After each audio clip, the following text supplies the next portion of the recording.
Жердештер, урматтуу мекендештер, кыргызстандыктар, урматтуу Садыр Нуркожоевич, Камчыбек Кыдыршаевич, биз Төбөйүн эле ушул жерге бүгүн чогулуп, бийликке кыргыз элине кайрылуу жасап отурабыз. Төбөйүндөн шайланып барган, жалгыз мандаттуу округдан шайланып барган Жогорку Кеңештин депутаты Өмүрбек Бакировду кече Бишкек шаар сотунда мандатынан ажыратуу.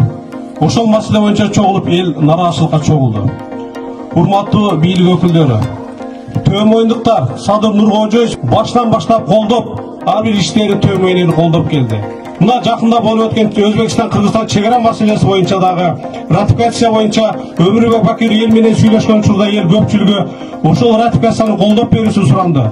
Өмүрбек Бакировго да ошол жерде мына Өзбекстанда багы келишимде жазылып курулбай калган каналды куруп берүү боюнча элдерден өтүнүч суранычтар түшкөн эле.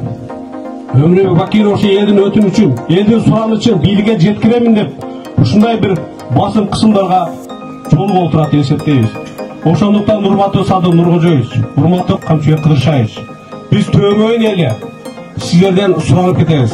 Ушул сотторго дагы бир калыс мамиле болсо, ушул жогорку сотто Өмүрбек Бакировдун маселесин калыс өзүнүн күчү менен, чыныгы өзүнүн эмгеги менен добуш алып, Жогорку Кеңешке барган депутаттардын бири.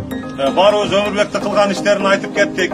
Бул жерде Өмүрбектин кылган иштерин бардыгыбыз жакшы билебиз. Биз бул жерге топтолгонубуздун себеби кечеге чыгарган соттун мыйзамсыз чечимине каршы чыгып отурабыз биз.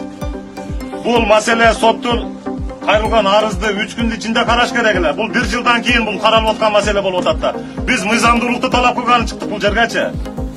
Бирөөдүн мактап, бирөөдүн жамандаганы чыкканыбыз жок. Соттор мына ушу эртеңки боло турган мына жогорку сотко бул кайрылабыз деп неме кылышып атат. Ошол жерде жогорку сот туура чечим чыгарышын каалайбыз биз. Туурабы?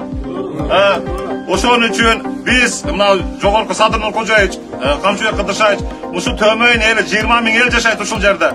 Сиздерди 97-98% колдогонбуз биз ушул жерде турупчу. Сиздерден суранып кетебиз. Ушул жогорку сотторго дагы мындай таза, тууру чечим чыгарышыны.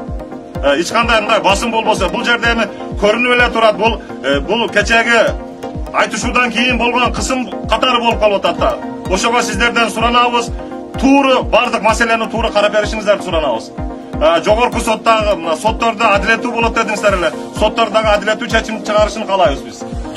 Кыргызстан туугандар эмеки максатка болсо, Өмүрбек кылган иштерине рыбаж берсин. Жаны сакталсын.